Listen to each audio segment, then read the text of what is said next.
Let's get a round of reply from the CEO of the Nigeria's Diaspora Commission, Mrs. Abike Dabiri Erewa, to some of the comments made by Engineer Stella Kengo.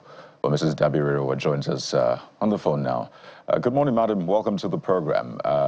Yes, one of the Nigerians in diaspora has been speaking about the challenges she's facing and other investors, and she spoke about how she informed you, NiDCOM, during this whole process. Perhaps you want to shed some light on that, at least your own side of the story. Thank you very much, Kayode. Thank you very much.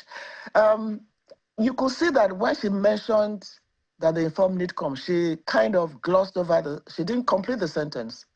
Now, here, let me tell you a bit of what happened. When we got to hear about, we were reading the newspapers about, is it Win Homes? I can't remember, and all that. And then we actually looked for them and said, these people shouting diaspora investors, let us meet them. So after maybe like 2 months or something, quite a while, somebody reached us. And then we started having a conversation. We actually sent our team in Lagos, because we have a Lagos office, along with their representative. There was a lawyer there. They actually went to the site that they were talking about. It was at that time that they discovered that the case was in court. So it was like, there's a lady that calls me from, I think, the US. I can't remember her name. I'm like, if the case is in court, there's nothing we can do. And we told them that when this thing first started, why didn't you come to the commission? There's a way we can meet the minister. We've done it in several other cases. And I said to them, it was like you preferred a media war than actually, coming to the commission to intervene. So if a case is in court, there's nothing we can do. Then I've spoken with the minister about this, and honestly speaking, you need to hear what he has to say. And again, the minister, like he said, that some people will be meeting today here, and I saw, and I'm going to say it, and I told them, is it more a media attack on the minister than the real thing? And one of the things they said was, okay, you said you invested $250 million. There must be some kind of measure of transfer and, validate the $250 million. There must be a way that it came into the country, but all that is a case for the court to decide. So for her to just gloss over, she should have said specifically that we told them that if a case is in court, there's nothing we can do. You went to court. Then you notice at every point in time, and that's my personal impression of what I said, like a personal attack on Minister Umahi. And I told them that is not how to solve this problem. If one or two have issues with him as an individual, you take it away from all you're saying. And then they keep saying diaspora are not coming. Diasporas are coming. I can give you 20 that are on the list now that are investing in various parts of Nigeria. And then they go abroad and bring down the country because something happened to you, which you have taken to court.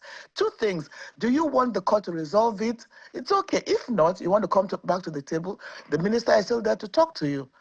So I don't think they should continue to give wrong impression and get away with it. We are ready to work with them. The president himself has said nothing should happen to any investor in Nigeria.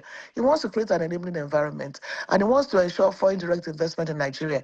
And Nigeria's in diaspora are the first line of communication in this regard. So I just thought we should put that in the right perspective.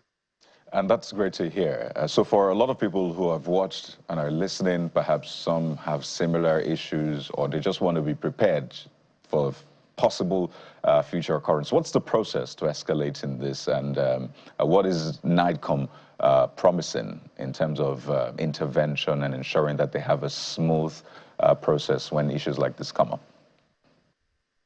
Okay, I hope you got me, ma'am. Sorry, I didn't hear you. I didn't hear the last part. So I was asking for the sake of other people in diaspora, investors, because you mentioned that there are a lot of them on the list. So what is, how do they approach issues like this? What would you advise? And what is NiDCOM promising? No, look, for instance, in terms of properties, in terms of one of the biggest complaints we get is that Nigerians in diaspora who want to own properties get duped.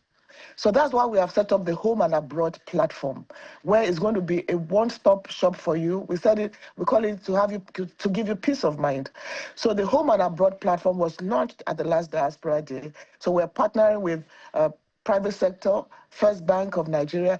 If you go on the platform, you can choose the property you want, and we're going to ensure that you do not get, the money is not paid until the property gets to you. So that's one of the things we've done for Nigerians in the diaspora. And then when you have challenges like they have, we are your first line of contact. Rather than go to the press and abusing and condemning and threatening and telling, because that's what they did in the case of Minister Omahi in this regard. And I'm telling you, one of them has a personal issue. That's what I found out. So for the Diaspora Commission, we even have a desk at EFCC. If you have been duped or something, we have a desk at EFCC that will look into the case. We've solved a few cases. So my appeal to them is the commission is your embassy in Nigeria. And then before they start putting money in places where they don't know, ask questions. Let us connect you with the right persons. Somebody will say, I'm Coyote, but it's not Coyote. But if you come to us, we can let you know that that is the real Coyote. So again, we are the embassy in Nigeria where our doors are open to solve any problems with the diaspora. And we keep doing that for them. Well, we have to thank you so much for your time. And I must say, I'm the real Coyote, thankfully. We've been speaking with the CEO of Nigeria's Diaspora Commission, Mrs. Abike Dabiri-Erowa. Thank you once again, ma'am. Thank you.